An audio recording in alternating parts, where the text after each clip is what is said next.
Hey everybody, it's Quinton here from FitPro Q&A, and I've got a special guest all the way from the UK. In fact, he's in Edinburgh in Scotland at the moment. Chris, welcome to the FitPro Q&A blog. You're good to meet you, Quentin. Yeah, and Yeah. yourself. So Chris, tell me about your fitness journey, how you got from where you were about 4 or 5 years ago to where you are today. Yeah, so I initially, just about before I went to university in Edinburgh, I just got a really big interest into health and fitness. And then that kind of grew and grew over university. And I studied business management at uni. And then I kind of ended up falling into personal training because I kind of want to take a year out after graduating, maybe travel a bit, build up a bit of money through working a bar job. And then kind of deciding what I want to do. And I kind of had almost a mini crisis along the way. And I wasn't sure what I wanted to do. And then one of my friends who actually had previously tried to become a PT himself, he actually said, well, look, I know this course. Why don't you give it a go? And Hmm. so I then decided to go for the course and then gradually built it up to today. So took the course, started at a pure gym, and steadily built up. And then the pandemic happened and kind of grew from there actually over the pandemic because there was that much time that I kind of built my online offer, even though it was something I already offered. And face to face, I sort of made do with, FaceTime or outdoor sessions Okay. and somehow survived just now. So it is quite a tricky one because in the beginning it doesn't really feel like it has been 4 years. Like it feels very far away. And I remember being on shift for Pure Gym for quite a while, and then obviously we all got furloughed over lockdown. So I kind of actually started to use social media for once. Okay. Slowly built my online offer even more because as I say, I already offered it. So it's just a case of actually promoting it a bit more. And then I think it was just after the winter lockdown. So that would be what, 2021 would it be? Would Yeah, that be? that's right. And I turned fully freelance then. So I was quite happy with that after 2 years to just go fully self-employed. So I just paid them rent and leave me alone. Um, and yeah, basically I've just been growing since then. And Well, yeah. Well, congratulations. You survived longer than the average PT. You've been going for 4 years. Would you put some of your success down to the fact that you had a bit of business training beforehand? I would say so, yeah. Like, because I mean, I would say most PT courses don't prepare you very well for the business side of it, or even some of the theory side of it. Like some of the practical stuff that you learn doesn't really apply that well. I mean, you kind of learn on the job, but Yeah. business wise, I was really lucky because when I started at Pure Gym, there was like a few good PTs there who were really experienced compared to me, and they gave me some really, really good advice. And basically, I wouldn't say scared me from day one, but they gave me a really good idea of what the reality of the business was like. And Right. that's something you don't really get from many courses. And I think that was really useful. So I was already kind of from day one a bit more switched on, but little things like, even basic accounting stuff, which they covered in my business course, I kind of knew how to do that. So even just little things like the self-assessment stuff, like Mm. didn't really bother me that much. So I would say like it definitely helps because as I said, you kind of have that interest in health and fitness, and so many other people do, but they kind of forget that it's going to be a business, not just your hobby, and that does really trip a lot of people up. You start and Yeah. then from day one you're like, I have no clients, and you kind of have to build up from there. And I mean, a lot of stuff is learning on the job. I guess it is kind of like because you come from a business background, you've done a bit of marketing. It's just about knowing how to apply it in a personal training business context. So I Right. wish that helped because I was aware of how to grow a business, but I'd never actually done it before. Okay. So how did the pandemic affect your business? It wasn't as bad as I thought it was going to be. I would say, like, stress wise, that was through the roof, and there's always that constant worry of people canceling. Because basically, I kind of knew when it started to kick off, I thought I might just buy some gym equipment because I have a feeling gyms might be closed soon. And I'm glad I did because 2 weeks later they did, and the price just surged up. So Wow. I have a bit of equipment for my own usage. And when we weren't allowed to see anyone face to face. I just did everything via FaceTime, and I'd already had some online coaching clients anyway. So for me, like I didn't have to scramble to become an online coach. I already kind of offered that, so that was already quite easy. But face to face, yeah, it was quite weird because it wasn't until what 2, 3 months in you were allowed to see another person. Right. And I think there was still, I believe there was a limit on how many people you could see each day, if I remember, but I don't think I ever exceeded it. But I just trained people outdoors with my equipment in a little car park space out behind my flat, and just wiped the equipment down each time, sanitized my hands, and I kind of just did that for months and months. And Yeah. it's weird because you kind of underestimate how important that interaction was, because by the end of the pandemic, I didn't realize, because I was seeing multiple people a day face to face. And I didn't realize that I was sometimes the only person they would actually see in a face to face context. And that was Yeah. really quite shocking for me. And I guess I underestimated how valuable that was for people. And they said, well, look, like if you weren't here, I probably wouldn't have actually bothered keeping up with my Yeah. fitness. And I think even now, actually, it's funny, like a lot of people, especially in the last 2 or 3 months, who've come to me over consultation calls, a really common theme is actually doing really nothing over the last few years, and they're only just now kind of feeling like they want to get back into it. So yeah, it definitely, it was a scary time, and it did force me though to really just change a lot of things, like because I didn't have the gym floor anymore to interact with people. I couldn't use that as a form of meeting clients, Right. so I had to then actually use social media a bit more. I had to actually get a website, and I think that was quite useful because although I maybe overdid my marketing then, it was still really good because it got me used to just posting even just consistently and actually using social media as a tool, which is a big part of my marketing now. So I think that was it was a good experience. I wouldn't say I'd like to be locked down again, but it forced me to do it. And I ended up coming back out of the pandemic with, more business than I did going into it, which was quite a weird feeling. Right. Uh, And doing, I mean, doing things like going over FaceTime. I know you also use an app for your online training now, and social media and that sort of stuff. Were you already a tech sort of a guy that was comfortable with the tech side of things? I'm never comfortable with any kind of technology.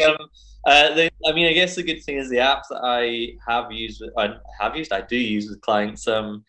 That's quite user friendly once you get the hang of it. But a lot of things like mailing softwares, even actually social media, trying to film a reel took me ages to figure out, and it still sometimes trips me up. And I guess like I wouldn't say I'm tech savvy. People think I am, but I really just do it anyway. I hate using technology. I wish all my job was just writing programs, filming online client check-ins, or doing sessions. I wish that was the only part of my job, but sadly it's not.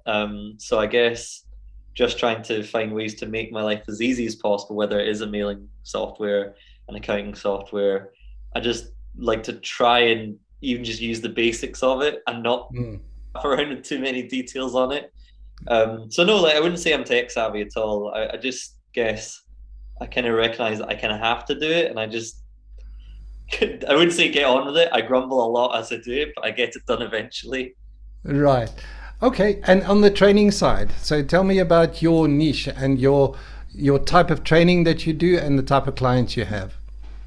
Okay, well, in the beginning, it kind of used to be because my gym was originally surrounded by offices. Well, it originally still is, but not many people are in those offices right now. But it was mostly people who I would just say were busy professionals. But then I kind of thought, well, the majority of people on the planet are busy, and actually, a professional could be literally anyone with a job. And I thought, well, it's not really very specific. So I just kind of looked at the kind of people I currently worked with and thought, well, what kind of things do they struggle with, and what do they get out of my training? And I realized the people I enjoy working with the most are the ones who actually just want to just make training a habit and actually enjoy the training side of it. And along the way, they also build their confidence, their body image improves as well because they're getting stronger and they're getting more savvy with the gym. And I Mm. also find that similar to me, a lot of the clients don't want to make fitness their entire lives. Like for me, it's a huge part of my life, but I still want to enjoy like glass of wine with my girlfriend or a meal out with friends. And I think Yeah. a lot of my clients are very similar to that. So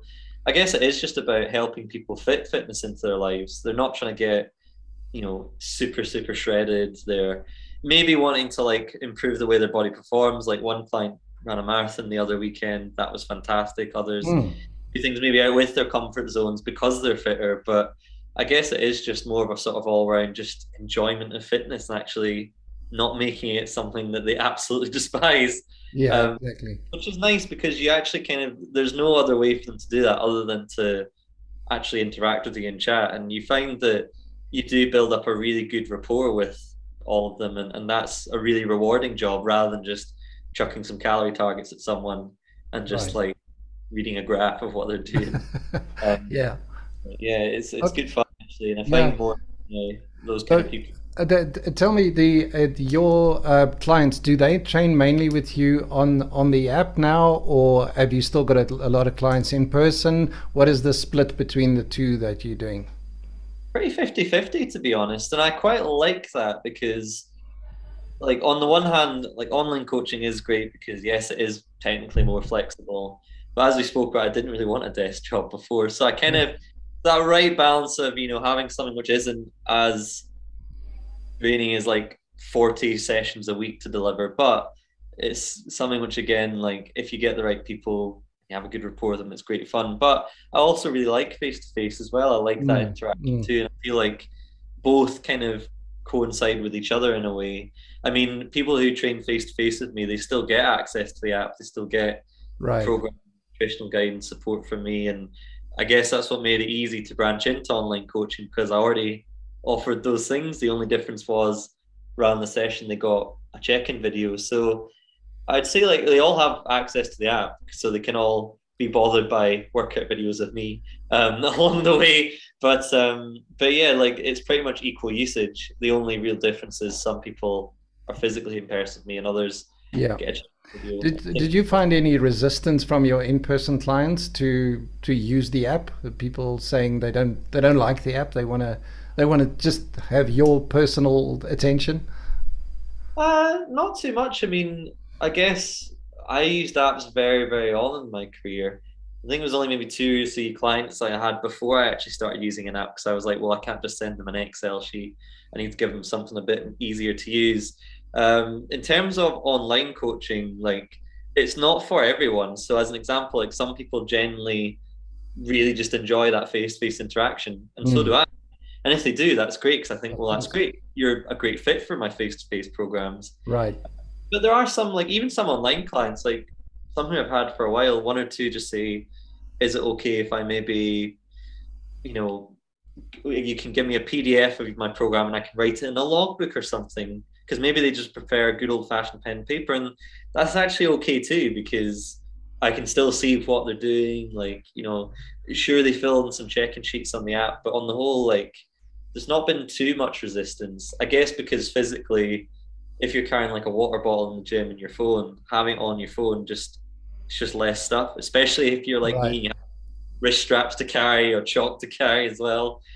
So not as much resistance. You do get some folks who just wouldn't ever really want online, and that's good in a way Yeah. because if they really, really want face to face, you think, well, this is great because you're definitely a perfect fit for this. Like this is exactly for you. Like I think that's very important to have both as an offer because it means that you can give them help, in the way that suits them the most and Yeah. you can enjoy it more rather than you saying, oh, but give online a try. Like because there's no point in twisting their arm into it if they don't want to do it.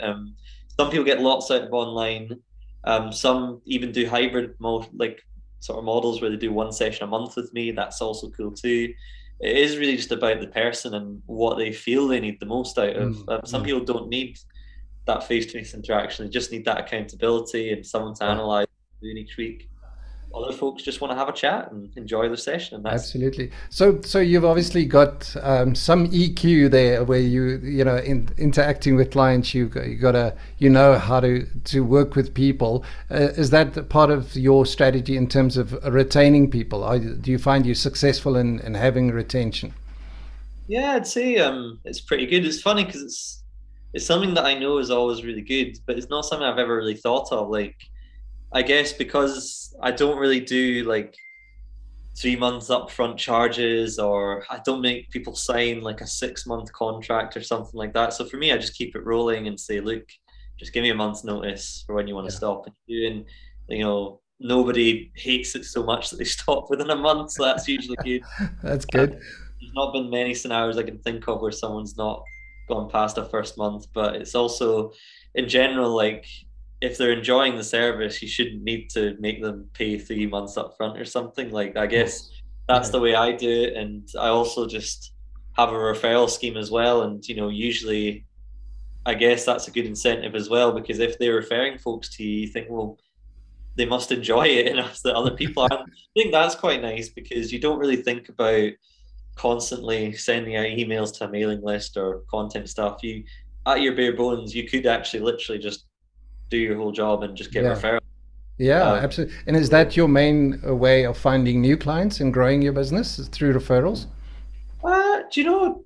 I don't. I think now it kind of is getting to that point. I've actually only had the referral program for a few months. I think it might be late May, early June that I maybe started that, and that's gone quite well. But I guess in general, trying not to rely on one method too much is a big thing. So I used to only rely on gym floor engagement before lockdown, and obviously you see how that went. And there's also that time a few months ago where I remember Facebook and WhatsApp, they all went down. I thought, I thought, what would happen if that just never came back? And I thought that's actually quite bad that I would be so stressed by that.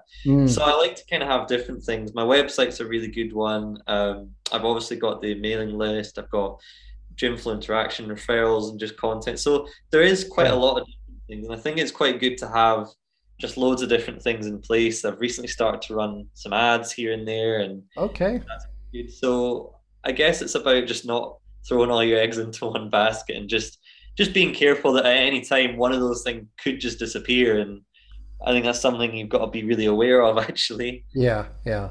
That's great. Yeah. And I mean, with your website, is there any sort of secret to how you drive traffic to your website? Um, Not too much actually. Do you know it's kind of funny? I occasionally write blog articles. Maybe I'll post some of that on my social media channels. But on the whole, somehow my ranking's okay on Google.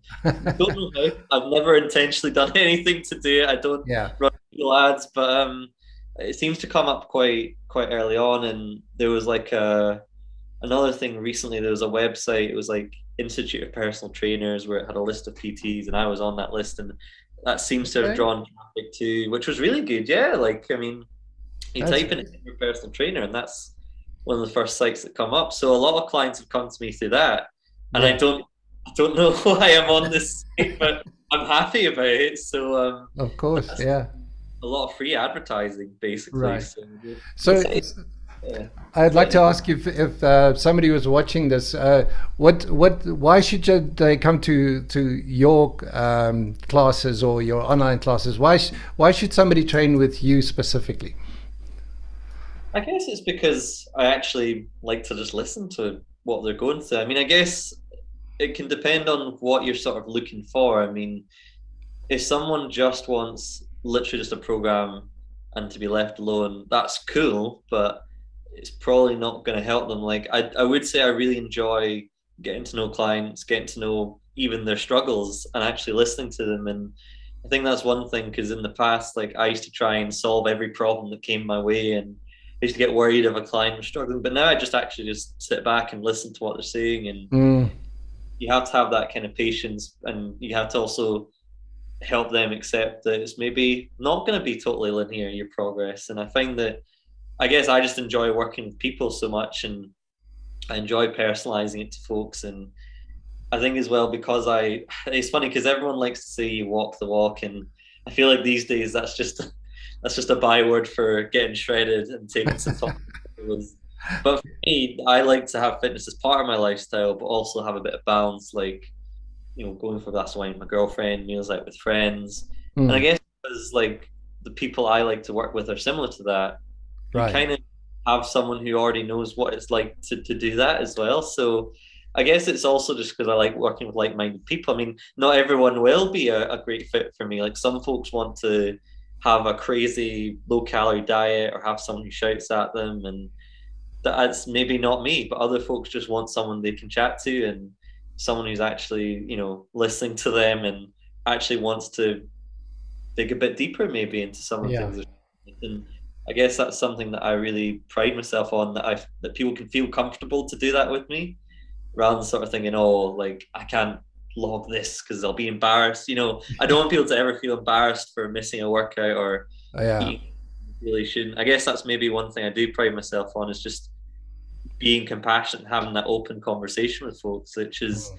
I think, one of the most important things you can do as a coach, rather than just chuck some calorie targets at Absolutely. someone. So so you, yeah, you feel like building a relationship with the client is kind of paramount to what you do.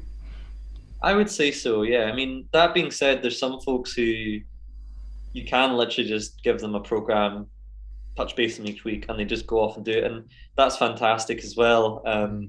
Obviously, like, because they're getting lots out of it. But I find like a lot of the time you have to get on well with someone because they're telling you Mm. some pretty personal stuff sometimes, Mm. and I think for me it's also just enjoyable for both parties, because you don't really want you don't want to go into a session thinking, oh God, I got to chat to this in, or like I've got to, or when you open your check-in video for online coaching, you're thinking, oh God, here we go, what's it going to be?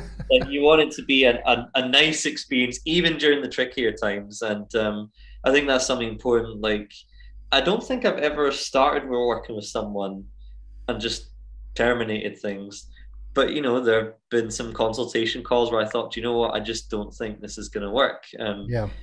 Because if it's painful for me, it's probably painful for them. And I think that's something that's very important, because if either party just doesn't enjoy it, it's just not going to be a fun time. And your job can be really rewarding even when it's Mm. stressful if Yeah. you're working with people you just get on with, and Absolutely. quite underrated rather than just saying yes to everyone.